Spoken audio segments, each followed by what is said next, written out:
Hi everyone, so I'm going to show you how to make a sphere in SketchUp in a super easy way. To do this, we're going to use the circle tool and the shortcut is C. Then just click where you want and type in the desired radius as well. So I'll put, for example, 1.5 meters, 1.5 and enter. People will notice that the perimeter, the edge of this circle, won't have much quality, and it's always important to improve this quality. The larger the sphere, the more quality will make it look better.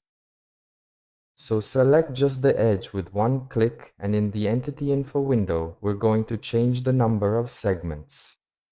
If this window isn't open, you can go here to the Window tab, Default Tray, and activate the Entity Info option.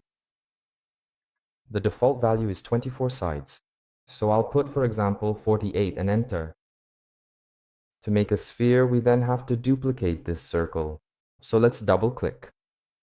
Let's use the M tool for Move.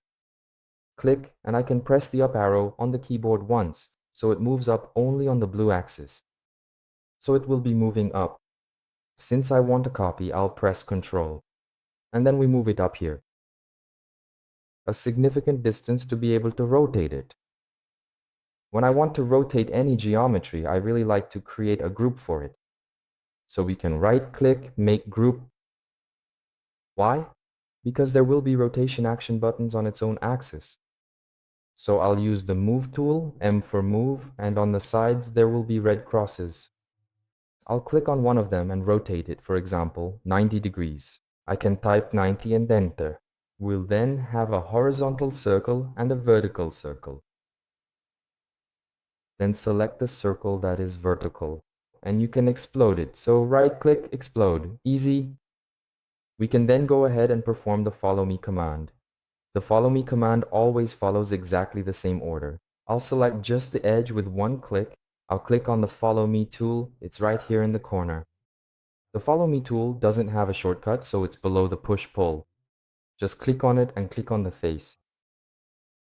We'll then have our sphere. This face of the circle here, this circle on the ground, on the floor, the first circle, it can be deleted. So double click and delete. If I want to check the number of sides, that is the quality of this sphere, I can activate Hidden Geometry.